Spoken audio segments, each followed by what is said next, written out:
तो मेरा मेरा मेरा ये कहना है कि सबसे पहले तो ये बात बता दूं कि छत्रपति संभाजी नगर का जो नाम लिया गया है,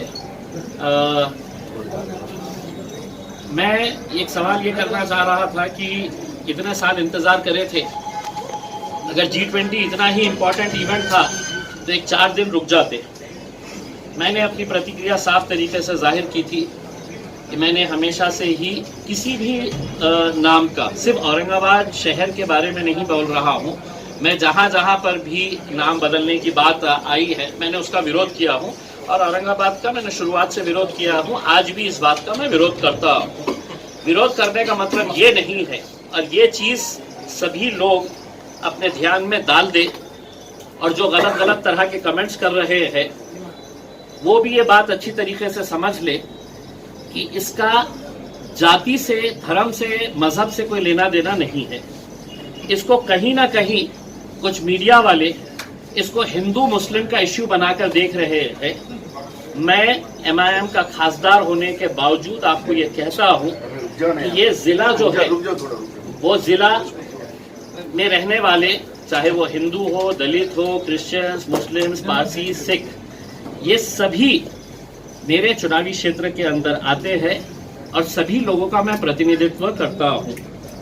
लेकिन जानबूझकर एक ऐसी साजिश रची जा रही है कि नहीं, औरंगाबाद को औरंगजेब के साथ जोड़ने वाले मुसलमानों ने ये करना चाहिए, वहां चले जाना चाहिए, उनको जाना है तो पाकिस्तान चले जाना चाहिए।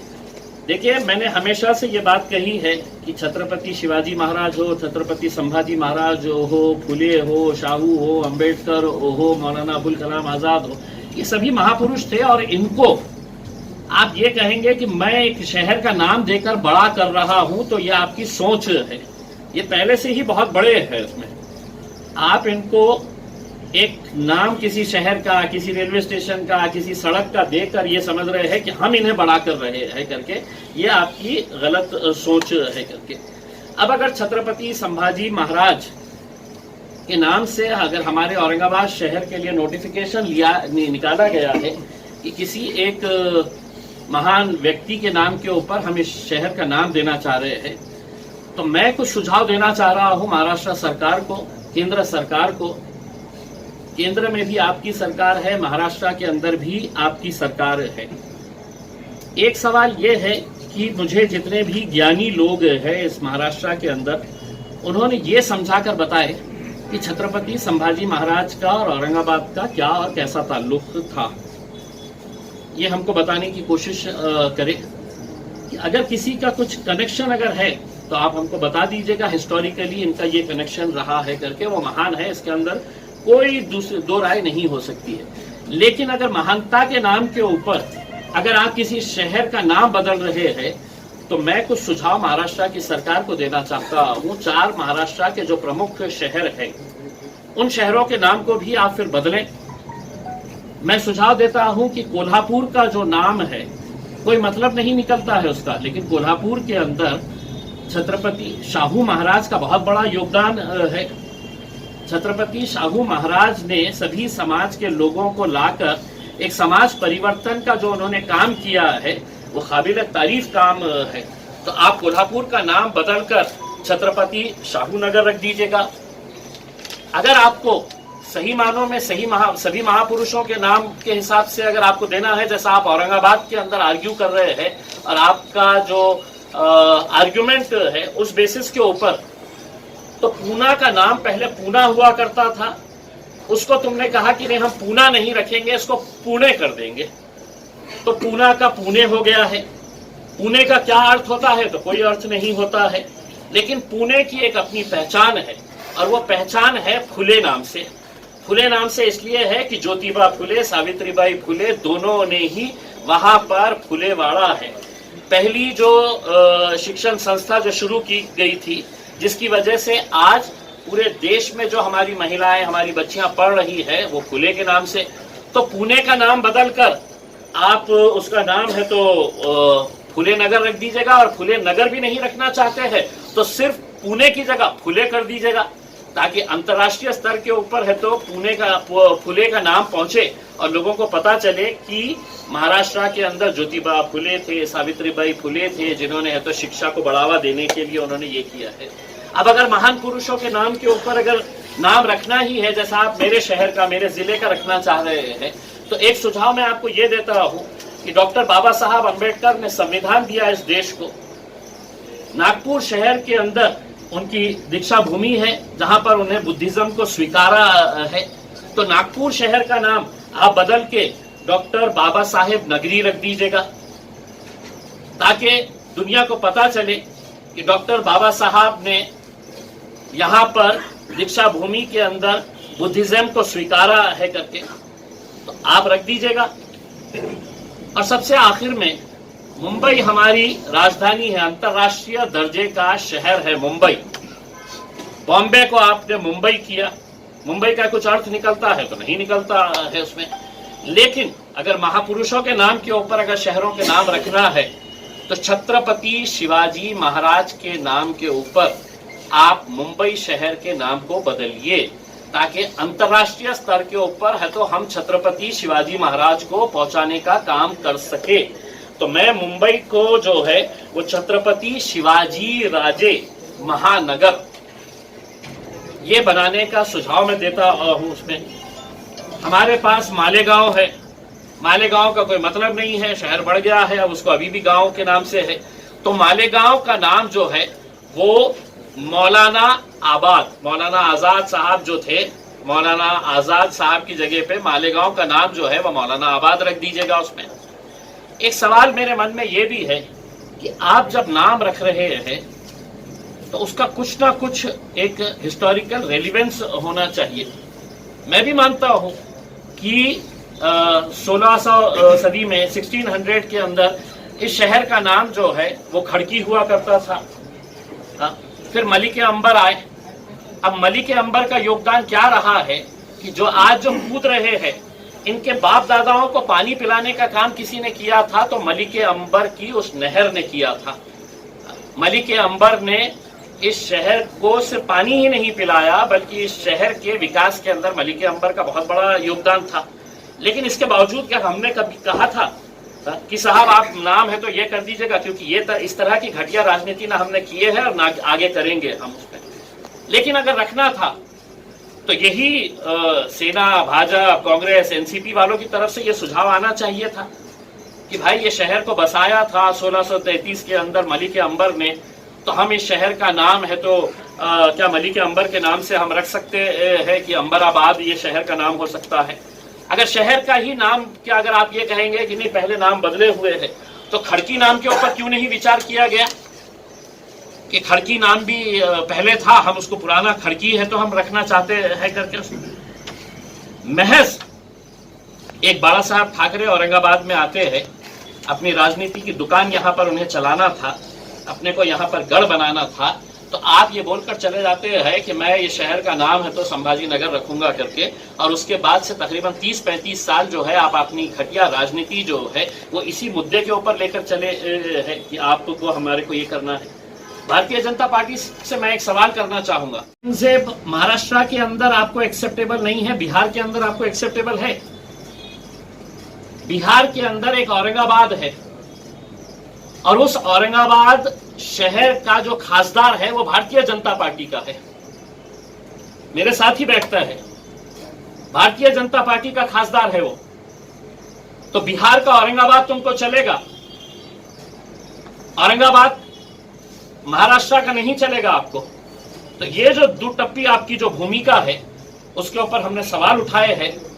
और अगर मैंने जो नाम सुझाए हैं तो आप अगर चाहे तो इसी अधिवेशन के अंदर, आपका अधिवेशन चल रहा है महाराष्ट्र सरकार का, कैबिनेट के अंदर आप ये प्रस्ताव पास करिए कि मैं कोल्हापुर का नाम है तो शाहू महाराज के नाम पे रख रहा हूं, पुणे के नाम को हटाकर हम फुले रख रहे हैं, हम नागपुर का नाम हटाकर हम वहां पर डॉक्टर अंबेडकर नगरी हम रख रहे हैं नागपुर का नाम। और छत्रपति शिवाजी महाराज हमारे लिए बहुत आदरणीय है, सबके लिए आदरणीय है। तो हम छत्रपति शिवाजी महाराज को पूरे अंतर्राष्ट्रीय दर्जे के ऊपर पहुंचाने के लिए, अंतर्राष्ट्रीय लेवल के ऊपर पहुंचाने के लिए हम मुंबई का नाम बदलकर है तो छत्रपति शिवाजी क्या है, छत्रपति शिवाजी राजे महानगर हम ये रख रहे हैं। इसके अंदर किसी का विरोध नहीं होना चाहिए, किसी भी राजनीतिक पक्ष का विरोध नहीं होना चाहिए। अगर आप संभाजी महाराज का आदर करते हैं तो आपको मैं मौका दे रहा हूं, आपका आदर, आपका प्रेम, आपका सही मानों में श्रद्धा अगर इनके ऊपर है, ये महापुरुषों के ऊपर, तो आप रख दीजिएगा। आप मेरे शहर का, मेरे जिले का तो इसी तर्क के ऊपर किए ना कि हमको ये नहीं चाहिए करते थे उसमें, तो आप कर दीजिएगा। उसमें समझ में आएगा आपका सही मानों में इनके ऊपर एक प्रति जो आपका है करके। दूसरा ये है कि कल सुप्रीम कोर्ट के जो दो जजेस थे, न्यायमूर्ति जोसेफ और न्यायमूर्ति नागरत्न, ये दोनों ने जो नाम के बारे में भारतीय जनता पार्टी के एक लॉयर ने जब उनके सामने गया और उन्होंने कहा कि इस मुल्क के अंदर के पूरे जितने भी पुराने जो नाम थे, मुगलों ने जो बदल दिए थे या बाद में बदले गए थे, तो उन्होंने उठाकर उसको बाहर फेंक दिया।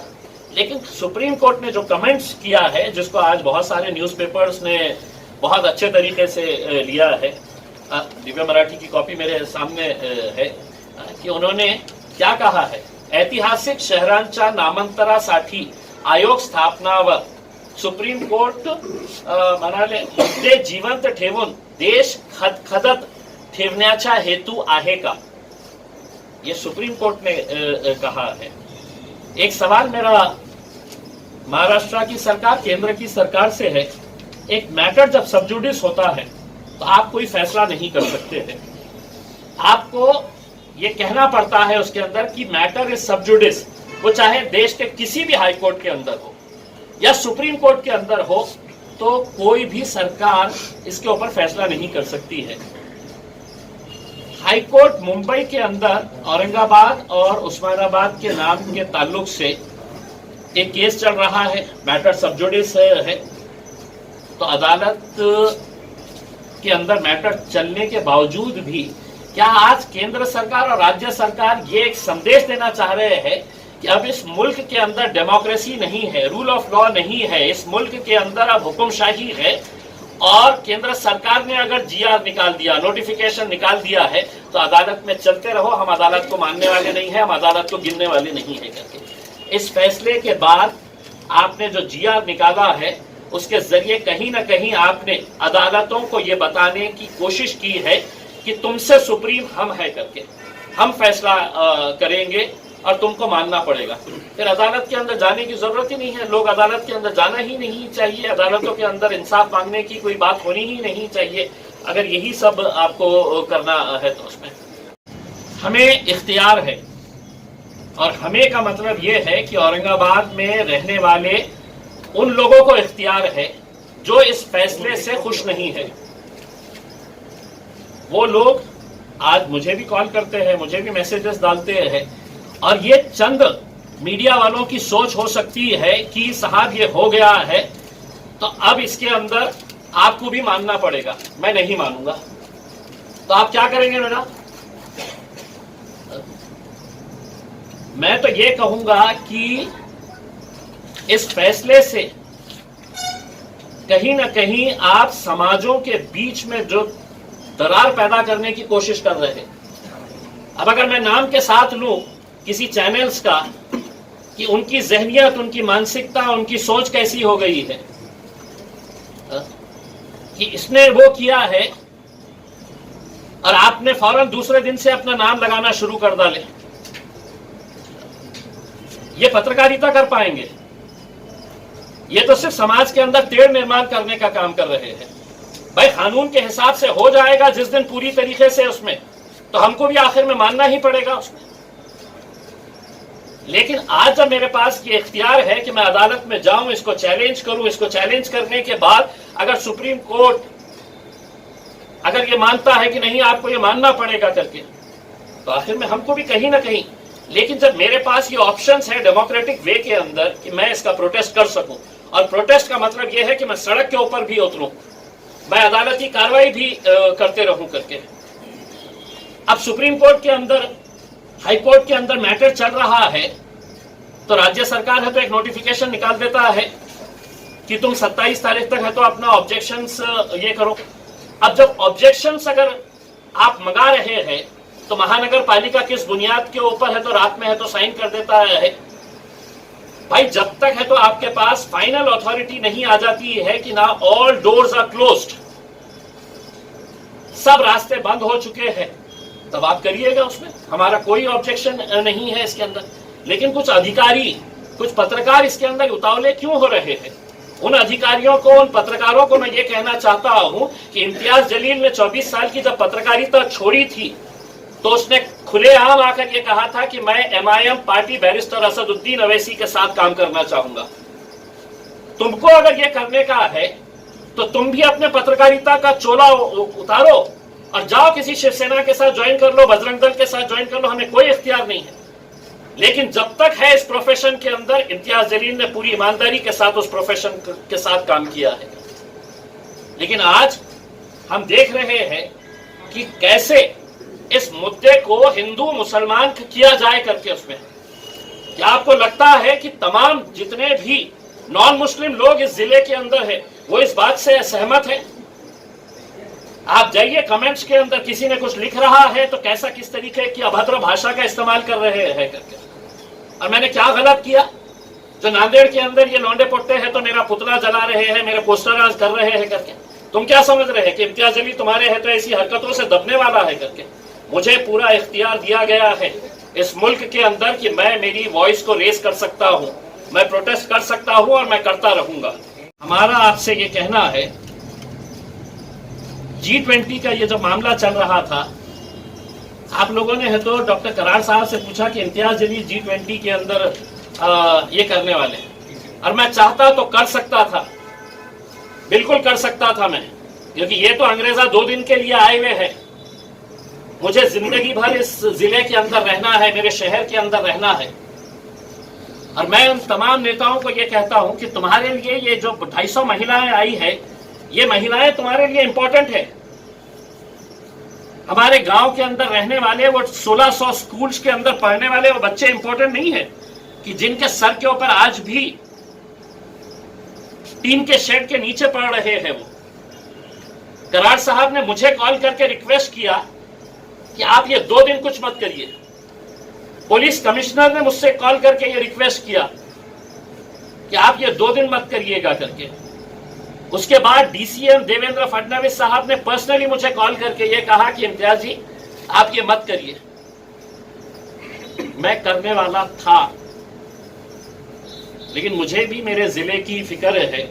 एक मैसेज जा रहा है कि भाई यहाँ पर लोग आए हुए हैं, वो लोगों के सामने मैसेज नहीं जाना करके, इसलिए है तो मैंने अपना आंदोलन या जो भी मैं प्रोटेस्ट करने वाला था, अगर मैं करता तो आप सोचिए कि G20 के अंदर, और मैंने ये बात देवेंद्र फडणवीस साहब को साफ तरीके से बताया, मैं बोला साहब 2 दिन के बाद करूंगा तो लोकल लेवल के ऊपर ये जाएगी। मैं तो देश को ये बताना चाहता हूँ अंतर्राष्ट्रीय लेवल के ऊपर कि यहाँ पर किस तरह की राजनीति यहाँ पे खेली जाती है करके।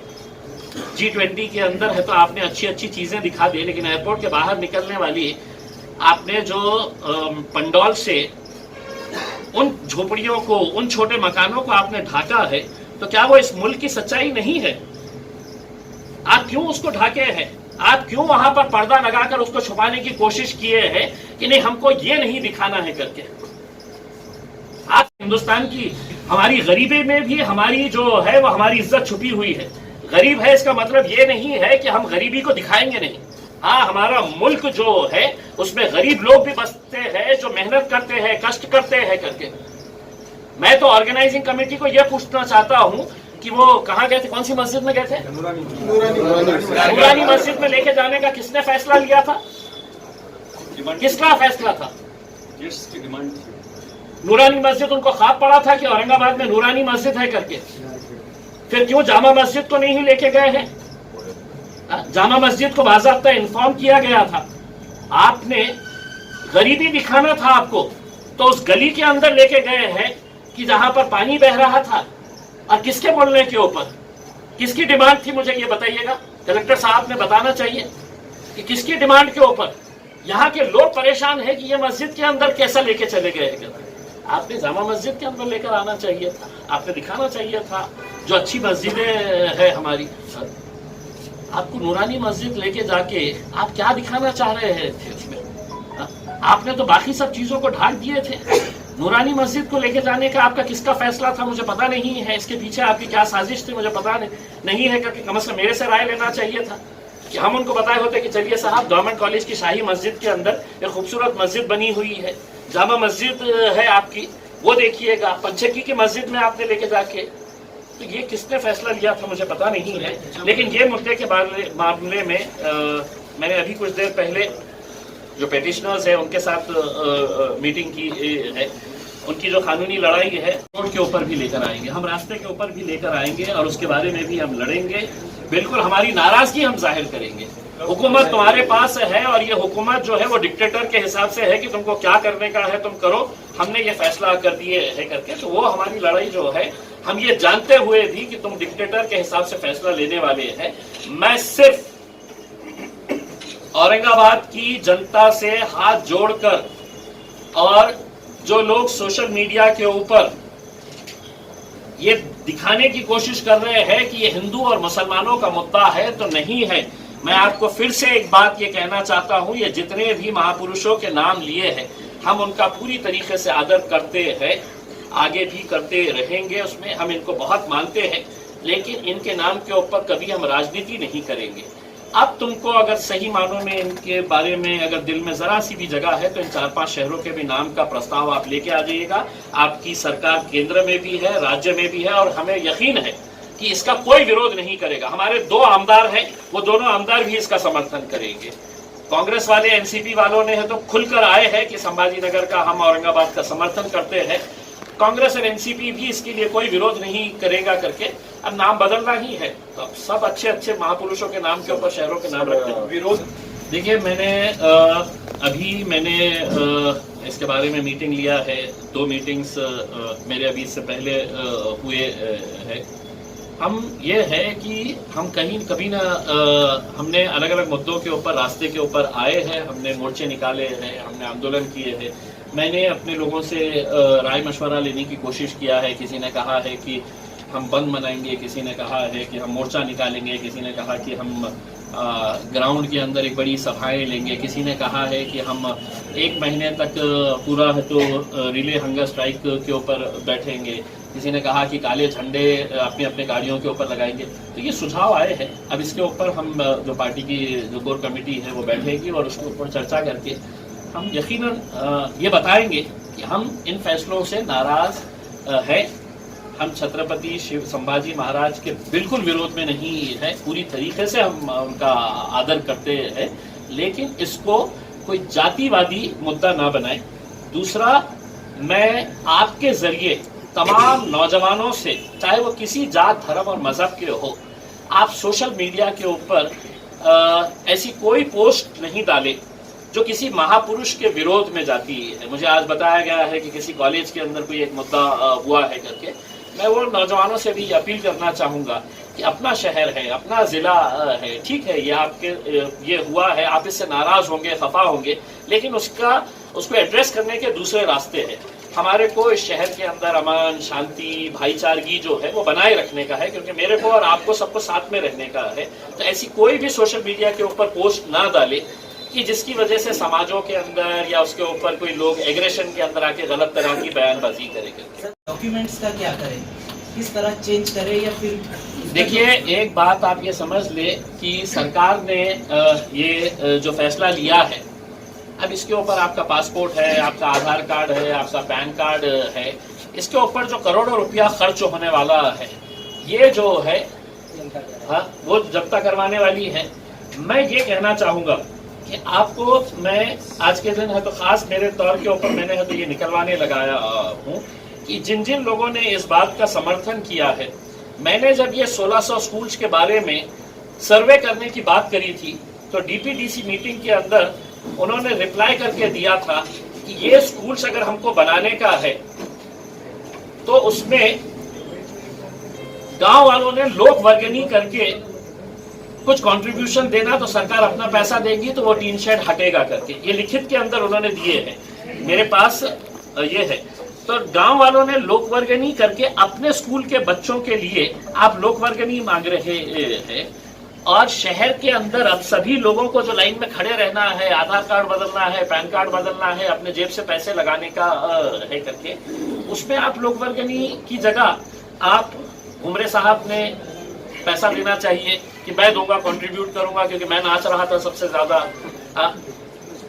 फिर आपके खैरे साहब ने देना चाहिए कि नहीं, जनता को हम पैसे का बोझ नहीं डालेंगे, हम पैसा देंगे करके। उसमें किसी ने भी अपने जेब से पैसा नहीं डालना चाहिए, क्योंकि हमारी पार्टी ने, हमने है तो ठहराव लेकर आए थे।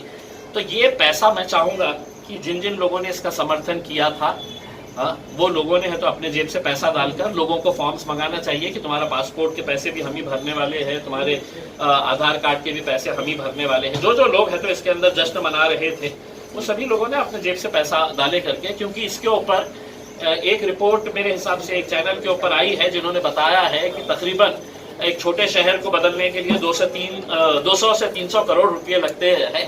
मैं उनको दुरुस्त करना चाहूंगा कि औरंगाबाद शहर का नाम पूरी तरीके से अंतर्राष्ट्रीय लेवल के ऊपर, चूंकि हिस्टोरिकल सिटी है ये, इंटरनेशनल लेवल के ऊपर चेंज करने के लिए कम से कम 1000 से 1200 करोड़ रुपए जो है वो लगने वाले हैं, जो सरकार देने वाली है। हम सरकार को मुबारकबाद देते हैं अगर वो आप पैसा खर्चा करिए, अब आपने कर दिए है तो, लेकिन मेरे 1600 स्कूल्स के बारे में भी थोड़ा सा फंड आपको निकालना पड़ेगा। सर, विषय असा, आता तुम्ही ठरवणार आहात ते एक प्रश्न त्याचा आहे की कधीपर्यंत तुमचा हा निर्णय होणार आहे, एक सेकंड, आता हायकोर्टामध्ये असताना सुद्धा केंद्र आणि राज्य सरकारने हा निर्णय घेतला, पण तुम्ही या पुढे जाऊन सुप्रीम कोर्टामध्ये लगेच जाणार आहात का? त्या संदर्भातली कायदेशीर प्रक्रिया तुम्ही कशा पद्धतीने करणार त्याबद्दल आम्हाला सांगा. नाही, कायदेशीर के मामले में पहिला प्रश्न सध्या आंदोलनाचा. नाही, आंदोलनाच्या बाबतीत मी जसं सांगितलेलं आहे की नक्की लोकांमध्ये नाराजगी आहे, रोष आहे, आणि आपल्याला आश्चर्य वाटेल की मतलब औरंगाबाद शहरामध्ये राहणारे इतके सारे एज्युकेटेड क्लास जे लोक आहेत, जे माझे जवळचे आहे, डॉक्टर्स आहेत, खूप सारे लॉयर्स आहे, प्रोफेशनल्स आहे, यांनी मला स्वतः हे कॉल करे की इम्तियाज भाई आपने आपकी लड़ाई रखिएगा, और मैं उनको यही बोल रहा हूँ कि आप खामोश बैठे हैं, इसी वजह से ये हुकूमतें समझ रही है कि हम कुछ भी फैसला कर सकते हैं, इसका विरोध करने के लिए तो कोई होगा नहीं है। मैंने कहा कि आपके नेतृत्व के अंदर आप करिएगा, मैं एक सामान्य औरंगाबाद का नागरिक बोल के मैं आपके साथ जुड़ने के लिए तैयार हूँ, लेकिन कई लोगों के अंदर एक डर है कि साहब हम ओपन में आए तो हमारा ये है, हमारा वो है करके। लेकिन ये है कि हम जो जबान पे है, हमारे दिल में है, हमारी लड़ाई हम जारी रखेंगे, आदर सम्मान अपने महापुरुषों के रखते हुए। दूसरा जो सवाल की तुम्ही आंदोलनासाठी सगळ्यांची सजेशन्स घेतले, म्हणजे कुणी काही वेगवेगळं सांगते, पण यातलं कुठलं आंदोलन तुम्ही म्हणजे तुम्ही ठरवा, कधीपर्यंत तुम्ही डिसाइड करणार आहात ते आम्हाला. आपको एक मालूम होगा कि जब ये नामांतरण का जब मुद्दा आया था तो मैंने सूबेदारी गेस्ट हाउस के अंदर एक कमेटी बनाई थी, और उसमें सभी जाति धर्म के लोग थे, उसमें हिंदूज भी थे, उसमें सिख लोग भी आए थे, उसमें दलित समाज के लोग थे, क्रिश्चियंस ने उसके अंदर हमको सपोर्ट किया था, मुसलमान थे। तो जब सभी लोग आए थे हमने उनके साथ चर्चा किए थे। आज तो मैंने सिर्फ अपने कुछ लोगों को बुला के है तो मैंने बात किया है, अब हम सभी लोगों से राय मशवरा लेंगे, सभी संगठनों से बात करेंगे, जो ओपन में आने के लिए तैयार है तो वो ओपन में आएंगे रास्ते के ऊपर, जो सिर्फ पत्र देकर समर्थन जारी करना चाहेंगे वो समर्थन दे सकते हैं. विचारणार नाही सर, 15 दिवसात, महिनाभरात, 8 दिवसात आता काय आहे की आपण ऑब्जेक्शन्स मागवण्याची जे डेट सांगितलेली आहे की डिव्हिजनल कमिशनर पर्यंत आपण 27 मार्च पर्यंत आपण आपले ऑब्जेक्शन्स रेज करू शकतो. हायकोर्टाने आपल्याला कोणती डेट दिलेली आहे? 27 दिलेली आहे.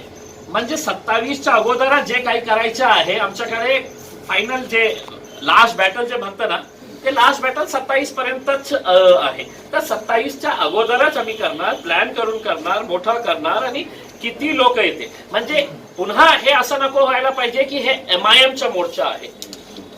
आम्ही पार्टीच्या नावाखाली हे मोर्चा करण्यास इच्छुक नाही.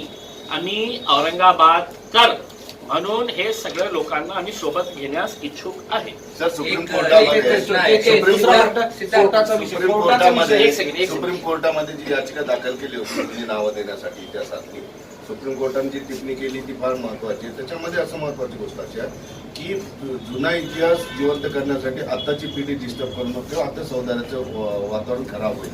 आता ह्याच्यानंतर मला सांगा की सुप्रीम कोर्ट अशा पद्धतीनं रोखू शकतं इथं पुढं चालून काय नाव बदलण्यात आले किंवा कोर्ट याच्यामध्ये इंटरफिअर करेल का फक्त कोर्टाची स्टेटमेंट तेवढा पुरता? नाही, कोर्टाने जे काल जे स्टेटमेंट केले ते इंग्रजीमध्ये मी वाचलं सगळं, तर ते खूप म्हटले रागावलेले आहे कोर्टाने की हे मुद्दे महत्वाचे आहे का, की history is history, good or bad, पण इतिहास होतं ते चांगलं होतं वाईट होतं काही नाही. आता आम्हाला असं वाटतं की नक्की त्यांचे जे सुप्रीम कोर्टाचे ऑब्झर्वेशन्स आहे ते कुठेतरी हायकोर्टलाही कन्सिडर करावं लागणार आहे जेव्हा ते निर्णय देते, की सुप्रीम कोर्टाचं हे जे आहे ते फक्त ऑब्झर्वेशन जे आहे ते हायकोर्टाने निर्णय देतामध्ये त्यांना कन्सिडर करावं लागणार आहे. आणि समजा की हायकोर्टाने ते रिजेक्टही केले की नाही आम्ही हे डिस्पोज ऑफ करत आहे, मग सुप्रीम कोर्टामध्ये जेव्हा हे मॅटर जाईल तर सुप्रीम कोर्टालाही हे मान्य करावं लागणार आहे. हे यांच्या बेंच समोर जात्या त्या दुसऱ्या बेंचकडे जाणार आहे, तर नक्की याचा विचार तुम्हाला फायदा होईल हायकोर्टामध्ये? नाही, माझा नाही, मी जे बोलत आहे, मी अनेक वर्षापासून जे बोलत आहे ते सुप्रीम कोर्टाने त्याला एन्डॉर्स केलेलं आहे. जे माझं मत होतं तेच मत सुप्रीम कोर्टाने काल आपल्या ऑब्झर्वेशन्स मध्ये सांगितलेले आहे, ते मी त्याच्याशी सहमत आहे आणि नक्की त्याचा फायदा होणार आहे. की जसं शिवसेना राजकारण करतं तसं एमआयएम देखील या प्रश्नात राजकारण करत नाही असं आपल्याला वाटतं का? त्याचं कारण असं आहे की तुम्ही मराठा आरक्षणाच्या विरोधात याचिका करता, तुम्ही वेगवेगळ्या याचिका करता, मात्र औरंगाबाद आणि संभाजीनगर मध्ये तुम्ही याचिका न्यायिक लढाई न लढता तुम्ही रस्त्यावर उतरून एक समाजाला रस्त्यावर उतरून त्यांना पेटवण्याचं काम तुम्ही सुद्धा करत नाही का? कृष्णा केंद्रे एबीपी माझाचे रिपोर्टर यांना आपल्याला स्पष्टपणे सांगतो, आपल्याला चॅलेंज करतो की मी कुठे मराठा समाजाच्या विरुद्ध गेलेले आहे.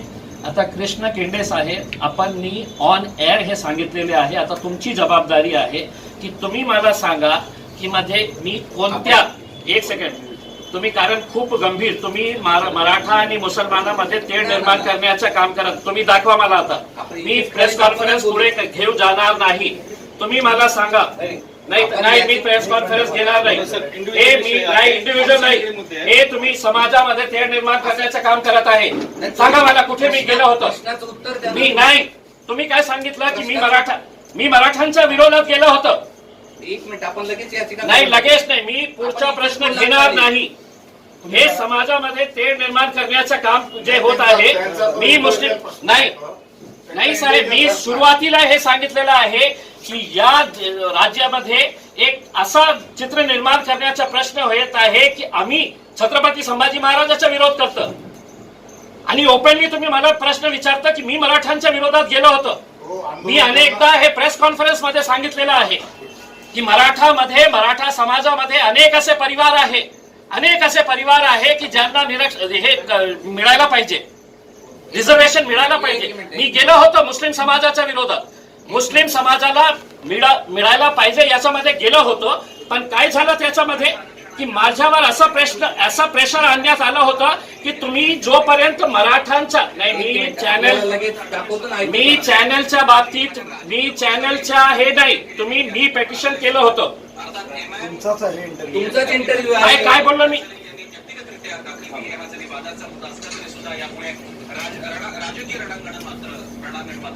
आपलीच याचिका आहे. काय मराठा आरक्षण याचिकाकर्ते विनोद पाटील आणि विरोधी पक्षनेते धनंजय मुंडे, राष्ट्रवादीचे नेते धनंजय मुंडे यांनी या भूमिकेवर टीका केली. पेटिशन करणार मी आहे. त्यांचाच बाईट आहे. नाही, मी आपल्याला स्पष्टपणे सांगतो, इंटरेस्ट नाही.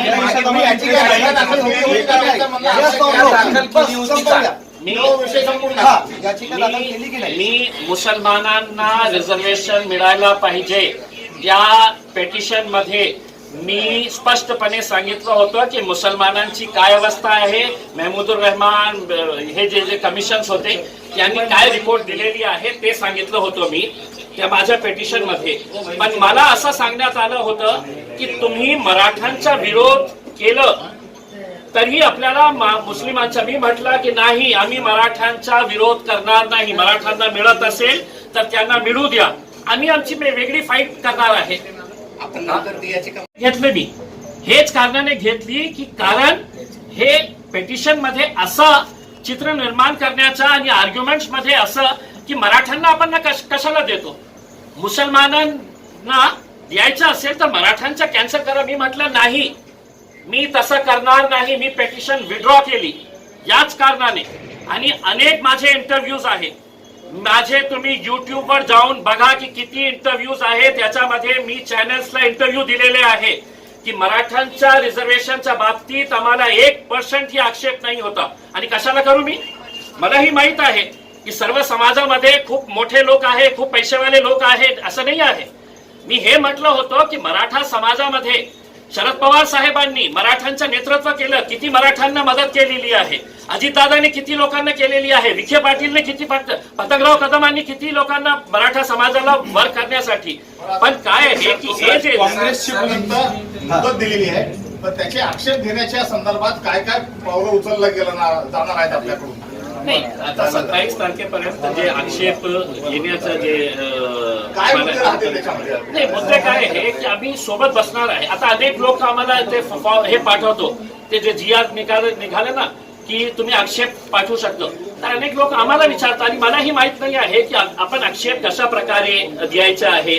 ते फक्त एका साध्या कागदावर आहे का त्याच्या सोबत आपल्याला आधार कार्ड, नाहीतर उद्या तुम्ही म्हणशील की नाही हे तर सगळं बोगस आहे, याच्यावर काही डॉक्युमेंट, तर आपण कोणते कागद त्याच्या सोबत आपण जोडू शकतो, कशा प्रकारे आपलं ऑब्जेक्शन रेस करता येईल, त्याच्या बाबतीत नक्की आम्ही विचार संभाजीनगर या नावाला तुम्ही म्हणताय की MIMचा म्हणून विरोध नाही तर नागरिकांचा, मात्र त्या विरोधात बोलणारं फक्त MIMच दिसतंय. कारण काँग्रेस असू दे, राष्ट्रवादी असू दे, जितके काही विरोधी पक्ष 50-500 असतील त्या 500 पैकी एकही बोलत नाही. तुम्हीच बोलताय, मग तुम्हीच विरोध करताय असं का नाही म्हणायचं?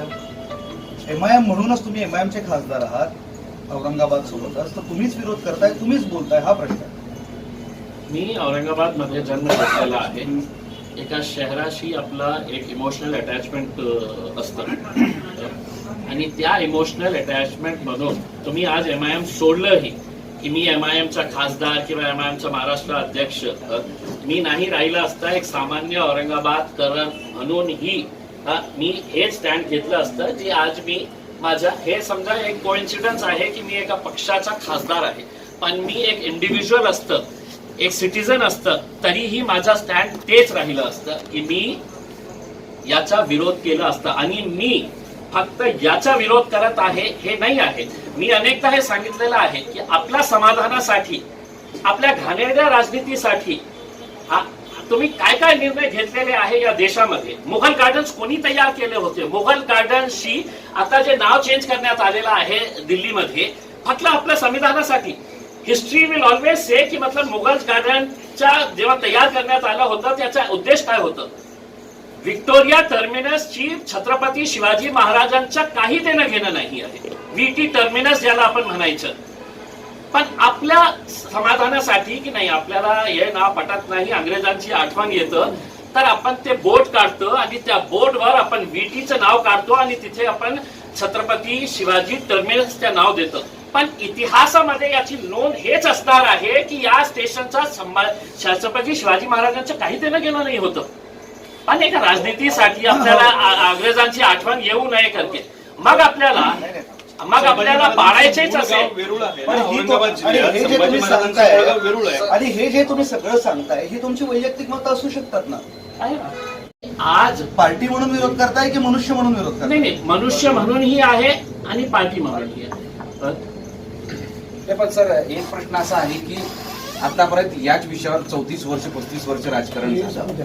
आता हा विषय बदललाय, पण यापुढे राजकारण होऊ नये म्हणून आता कुठेतरी हा विषय बंद व्हावा आणि डेव्हलपमेंटच्या गोष्टी व्हाव्या असं तुम्हाला वाटतं? जोपर्यंत भारतीय जनता पार्टी या देशामध्ये राज करणार आहे, अशाच प्रकारचे मुद्दे घेऊन ते राज करणार आहे. त्यांना इमोशनल इश्यूज वर काढून आपण कशा आपला राजनैतिक स्वार्थ साधता येईल, त्यांचा उद्देश एकच आहे. मग आपल्याला बदलायचं असेल तर मोदी साहेबांनी अहमदाबादचं नाव कहाणी बदलत आहे सर, हेही सर, मुसलमानांचं नाव आहे. एक प्रश्न सांगा सर, औरंगाबाद हिंदी में- बिहारमध्ये आहे. पूछता हूं, सर प्लीज हिंदी में हिंदी में परत बोलता हूं. परत झालंय हिंदी में. यहाँ इस मुद्दे पर राजनीति चल रही थी, किसने कर रहा था? वो जो कर रही थी तो आपने बोला ना शिवसेना नहीं कर रही, शिवसेना कर रही जे कोणी थी. करत अभी असेल. अभी जो कोणी कर रहा था बीजेपी शिवसेना MIM जो रहे वो हम पार्टी का नहीं बोल रहे. अभी ये नाम बदलने के बाद ये स्टॉप हुआ ऐसा आपको लगता है क्या? और दूसरा मैं- इसके आगे जाके ये सब नाम बदलना ये छोड़कर डेवलपमेंट की बातें अब हो सकती है क्या? वो करने के लिए तुम आगे बढ़ेंगे क्या?